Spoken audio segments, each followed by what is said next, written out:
দিনের শিক্ষা যখন সংকুচিত হয়ে আসবে, জুলমাত তখন বেড়ে যাবে। আমরা এমনই একটা জুলমাতের মধ্যে পড়ে গিয়েছিলাম গত 15.5 বছর। এদেশে আলিম উলামা ছিলেন সবচেয়ে বেশি অপদস্থ। দফায় দফায় আলিম উলামা দিয়ে বাংলাদেশের জেলকে পূর্ণ করা হয়েছে। দাগি, খুনি, রাহাজানির নায়ক, ধর্ষক, চুর, বাটপার, লুটেরা, তারা বুক ফুলে দাপিয়ে বেড়াতো বাংলাদেশের রাজপথে। আর আলিম উলামা যারা মানুষকে সংশোধন করবেন, সমাজের ইসলাহ করবেন, তাদেরকে রাখা হয়েছে জেলে। আমি সর্বশেষ গ্রেপ্তার হয়েছিলাম 2022 সালের 12 ডিসেম্বর রাত্রে 1:15টার সময়।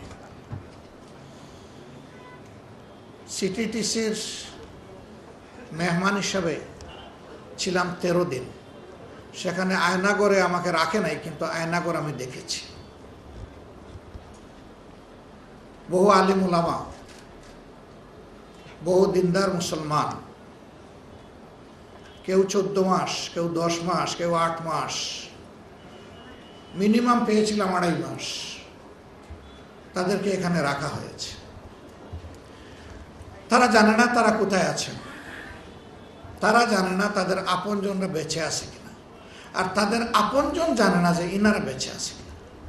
আলহামদুলিল্লাহ, 15.5 বছরের জ্বালাতন নির্যাতনের পরে এবার যে পরিবর্তন 5 আগস্ট হলো, আপনারা সাক্ষী। এই দেশের উলামায়ে কেরাম, মাদ্রাসার ছাত্র, বাংলাদেশ জামাতে ইসলামী, ইসলামী ছাত্র শিবির বিশেষভাবে সকল ধর্মের মানুষের নিরাপত্তার দায়িত্ব এই জমিনে পালন করেছে।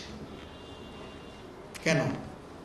আমরা আল্লাহকে ভয় করি, দেশ এবং দেশের মানুষকে ভালোবাসি। এই জন্য আমরা চাইনি যে আমাদের দেশে কেউ বিপর্যয় সৃষ্টি করুক। যা হতে পারত, আল্লাহু আকবার, তার কিছুই হয়নি। তারপরেও চিটাপুটা যা হয়েছে তার 99 কারণ হচ্ছে রাজনৈতিক, এটা ধর্মীয় নয়। এই 1% যেটা হয়েছে ওইটাও আমরা সমর্থন করি না।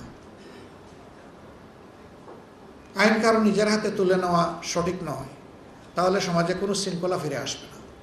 আল্লাহ তাআলা আমাদের জমিনের উপরে রহমত নাজিল করুন, বাংলাদেশের উপরে শান্তির ফায়সালা দান করুন। দিন কায়েমের জন্য আমাদেরকে একদম কলবের সাথে কলব মিলিয়ে ওখওয়াত, উলফত এবং মহব্বত আল্লাহ তাআলা আমাদের মধ্যে বেশি বেশি করে দান করুন। হিংসার শেষ চিহ্ন আল্লাহ তাআলা আমাদের মধ্য থেকে খতম করে দিন। বিনয়ের বিপরীতে অহংকার, এই নাপাকি থেকে আল্লাহ তাআলার কাছে শতভাগ আশ্রয় চাই। আল্লাহ বিনয় দিয়ে আমাদের কলবকে পরিপূর্ণ করে দিন।